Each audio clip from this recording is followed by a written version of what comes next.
इससे पहले जो हमने वीडियो बनाई थी वो प्योर सब्सटेंस के बारे में बनाई थी, तो उसका फेज डायग्राम हमने ड्रा किया था। उसमें हम 2 चीज़ें ले रहे थे, प्रेशर और टेम्परेचर। और वो प्योर सब्सटेंस फेज डायग्राम वाली आप मेरी वीडियो देख लीजिएगा। ऊपर आपको लिंक मिल रहा होगा, वहाँ आई पे प्रेस करके आप वो वाली मेरी वीडियो पहले देख लें। आज जो हम करेंगे वो binary isomorphous system, binary phase diagram पे हम जो वीडियो बना रहे हैं, तो इसमें 3 चीज़ें हम लेते हैं, प्रेशर, टेम्परेचर और कंपोज़िशन। ठीक है, तो ये आप एक बाइनरी फेज डायग्राम देख रहे हैं। इस फेज डायग्राम में ये देखिए टेम्परेचर है और ये कंपोज़िशन है, और यहाँ पे जो आपका प्रेशर है वो प्रेशर 1 एटमॉस्फेरिक होता है, ठीक है? तो ये कुछ पोर्शन है, ये लिक्विड का पोर्शन है जिसको एल से डिनोट किया गया है, ये सॉलिड का पोर्शन है जिसको अल्फा से डिनोट किया गया है। और ये वाली लाइन जो है वो ये लिक्विडस लाइन कहलाती है, और ये जो लाइन कहलाती है वो सॉलिडस लाइन कहलाती है। ये कोई कंपोनेंट ए है जिसका मेल्टिंग पॉइंट ए है, और ये मेल्टिंग पॉइंट बी है किसी अदर कंपोनेंट का, ठीक है? तो ये मेल्टिंग पॉइंट ए है, ये मेल्टिंग पॉइंट बी, इस तरह भी कह सकते हैं। अच्छा, ये कंपोज़िशन लिखी हुई है, कंपोनेंट बी की ये कंपोज़िशन है और कंपोनेंट ए की ये कंपोज़िशन है, ठीक है? और यहाँ पे ये नीचे liquids line separate liquid from liquid plus solid, and solids line separate from solid liquid plus solid, ठीक है? अब आगे ये एक एग्जांपल्स यहाँ पे लिया है कॉपर और निकेल का, ठीक है? तो ये 2 कंपोनेंट्स यहाँ से लिए हैं, कॉपर और निकेल का। बाइनरी आइसोमॉर्फिक सिस्टम वो कहलाता है जिसका आप कॉपर और निकेल उनकी जो क्रिस्टल स्ट्रक्चर वो सेम हो, सिमिलर रेडियाई हो, इलेक्ट्रोनेगेटिविटी सेम हो।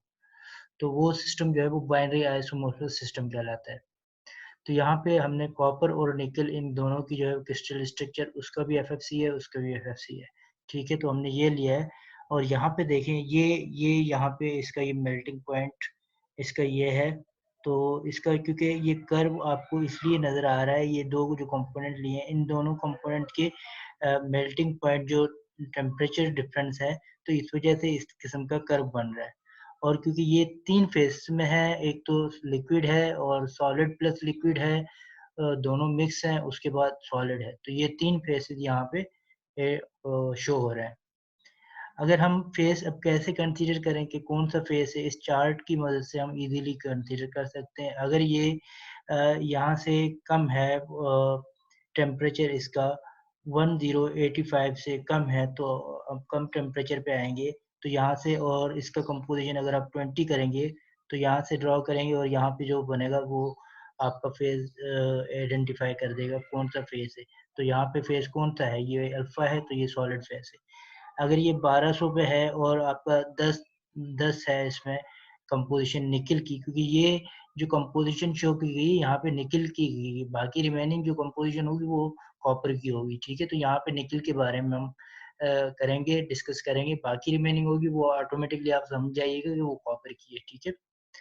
तो ये निकेल की, अब ये निकेल में जो है वो यहाँ से अगर 10% निकेल है और 1200 टेम्परेचर है, तो ये किस में रही रीजन में आएगा? ये लिक्विड रीजन में आएगा। अगर इसी तरह मैं 1200 से ऊपर लूँ और यहाँ इस पॉइंट पे लूँ, और ये मैं 25 ये 30 जो है वो लूँ इसका कंपोज़िशन निकेल की, तो ये देखिए निकेल की कंपोज़िशन 30 और 1200 टेम्परेचर पे, ये 30 है आपका, ये 30 है और ये 1200, तो ये कुछ यहाँ तक बनेगी। तो यहाँ पे क्या आएगा, कौन-सा पोर्शन होगा, यहाँ पे लिक्विड और सॉलिड दोनों होंगे, ठीक है? तो फेस ये होगा, तो इस तरह से हम ये फेस इसका डिसाइड करते हैं। अच्छा, यहाँ पे ये बताया गया है कि क्योंकि ये क्या होता है, यहाँ पे पहले इसको हम लिक्विड 2 कंपोनेंट को लेते हैं और उनको हीट करते हैं। हीट करने के बाद उसको जो है वो दोनों लिक्विड सॉल्यूशन बन जाता है। ये लिक्विड सॉल्यूशन यहाँ पे देखें, ये दोनों कंपोनेंट का लिक्विड सॉल्यूशन बन जाता है। लिक्विड सॉल्यूशन बनने के बाद उसको हम कूल डाउन करते हैं। कूल डाउन करते हैं, एक स्टेज ऐसी आती है लिक्विड्स, यहाँ पे जो है वो इसके बाद वो है सॉलिड, लिक्विड्स लाइन के बाद ये सॉलिड बनना शुरू, सॉलिड पार्टिकल्स इसमें आते हैं। तो यहाँ पे आपके सॉलिड पार्टिकल भी होंगे, लिक्विड पार्टिकल भी होंगे। लेकिन फिर ये जो यहाँ पे कौन आपको liquid solution plus crystalline of solid solution, तो यहाँ पे दोनों होंगे। उस ये सॉलिड लाइन क्रॉस करने के बाद क्या होगा, फिर आपके पॉली क्रिस्टल सॉलिड सॉल्यूशन बन जाएगा। ठीक है, तो इसका मतलब ये आप पहले लिक्विड सॉल्यूशन बनाते हैं, लिक्विड सॉल्यूशन बनाने के बाद उसको कूल डाउन करते हैं। कूल डाउन करने के बाद ये इसमें पार्टिकल लिक्विड के भी होते हैं, सॉलिड के भी होते हैं एक रीजन में। उसके बाद ये पार्टिकल सारे कूल डाउन बिल्कुल ये सॉलिड में कन्वर्ट हो जाते हैं। ठीक है, और उसके बाद इनके जो क्रिस्टल स्ट्रक्चर हम देखेंगे तो दोनों का सेम होना चाहिए। इन दोनों में एफएफसी, जैसे निकल में भी एफएफसी है तो उसका भी एफएफसी, तो या ये दोनों आपस में क्या सॉल्युबल हो जाएंगे, दोनों सॉल्युबिलिटी फॉर्म में यानी सॉल्युबल हो जाएंगे ये दोनों। ठीक है, अच्छा इसमें हम कुछ चीजें फाइंड करते हैं, जैसे प्रेजेंट फेस हो गया। प्रेजेंट फेस में आप इसमें फाइंड करते हैं। ठीक है, तो ये यहाँ पे आ जाते हैं हम, यहाँ बल्कि यहाँ इस डायग्राम पे आ जाते हैं, face composition and amount and example. तो पहले आप इसका कौन से फेज में है ये आप यहाँ पे डिसाइड करेंगे। ये लिक्विड फेज है तो मैंने आपको बताया उस तरह आप वो इजीली आप कंपोजिशन और टेम्परेचर दोनों को रख के आप इसका फेज डिसाइड कर पाएंगे कि ये कौन से फेज पे है। एक तो ये, दूसरा बात सॉलिड भी कर लेंगे, लिक्विड भी कर लेंगे, लेकिन अब इसकी जो कंपोजिशन हम फाइंड करें या इस फेज पे, तो इसके मास फ्रैक्शन कितना होगा, तो उसके लिए कुछ फार्मूलाज हैं। ठीक है, तो ये इस लाइन को कहते हैं, मैं आपको पहले पढ़ा चुका हूँ। ये लाइन जो है जो लिक्विड और सॉलिड वाली, ये लिक्विडस लाइन और सॉलिडस लाइन के बीच वाली ये जो लाइन हम बनाते हैं इसको कहते हैं टाई लाइन। ठीक है, इसको टाई लाइन कहते हैं। और ये हमने जैसे सी नॉट डिफाइन किया है। सी नॉट क्या है, सी नॉट ये है जो इस पॉइंट पे, इस पॉइंट को बी नाम देते थे, और यहाँ पे ये आपको जो इस पॉइंट पे आएगा ये इसको कंपोजिशन निकल की देखें कितनी है, 35%। ठीक है, तो इसको सी नॉट यानी ये इस वाले पोर्शन पे आएगा, ये सी नॉट इसकी कंपोजिशन कितनी है 35। अच्छा उसके बाद सी एल कहाँ पे, ये सॉलिड को शो करेगा, लिक्विड को सी एल। तो यहाँ से लेके हम इस पॉइंट से लेके ये लिक्विड इस लाइन की तरफ जाएंगे, तो ये लिक्विड इस लाइन है, और ये लिक्विड इस लाइन पे आप देखेंगे यहाँ से मैं ड्रॉ कर रहा हूँ नीचे की तरफ, ये तो सी एल, तो ये सी एल कितना है 31.5 इसकी कंपोजिशन है।